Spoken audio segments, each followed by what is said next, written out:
श्रीराम 26 जून।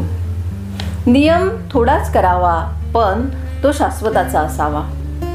ज्या झाडाची वाढ व्हावी असे आपल्याला वाटते त्या झाडाला आपण पाणी घालतो, त्याची मशागत करतो, त्या झाडाकडे आपण जास्त लक्ष पुरवतो।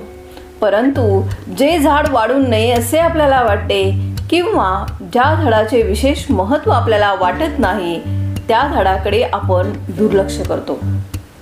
तसेच जेणेकरून परमेश्वराच्या ठिकाणी वृत्ती स्थिर होईल त्याची जोपासना करावी।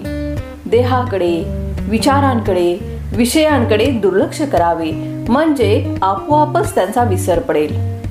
ज्याप्रमाणे एखाद्या झाडाची जोपासना करताना त्याला गुराढोरांनी खाऊ नये म्हणून त्याच्याभोवती कुंपण घालावे लागते, त्याचप्रमाणे परमार्थ हा खरा कुंपणामध्येच ठेवावा।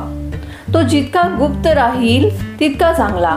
त्याचे प्रदर्शन झाले तर त्याला दृष्ट लागते। म्हणून परमार्थ हा कोणाच्या नकळत परंतु अत्यंत आवडीने करावा।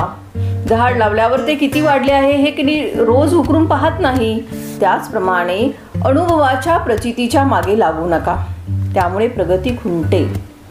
हट्टी आणि व्यसनी माणसे एका दृष्टीने मला आवडतात, कारण त्यांचा हट्ट भगवंताच्या मार्गाला लावला की झाले। परमार्थामध्ये नियम थोडाच करावा, पण तो शाश्वताचा असावा, म्हणजे जेणेकरून भगवंताचे प्रेम लागेल याबद्दलचा असावा आणि तो प्राणाबरोबर सांभाळावा। जे अत्यंत थोर भाग्याचे असतात त्यांनाच ध्यान मार्ग साधतो।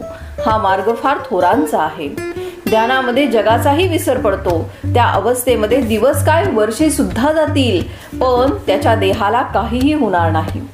आपल्यासारख्या साधनांमध्ये साधन म्हणजे भगवंताचे नाम, दानात दान म्हणजे अन्नदान आणि उपासनात उपासना म्हणजे सगुणांची उपासना होय। या तिन्हीमध्ये देहाचा विसर पडतो, म्हणून शक्यतो या 3 गोष्टींची कास धरा। मनुष्याची साहजिक प्रवृत्ती व्याप वाढवण्याकडे असते। द्वैत वाढवून त्यात अद्वैत पाहण्यामध्ये आनंद असतो, हेही खरे। साधे मधमाशांचेच उदाहरण घ्या।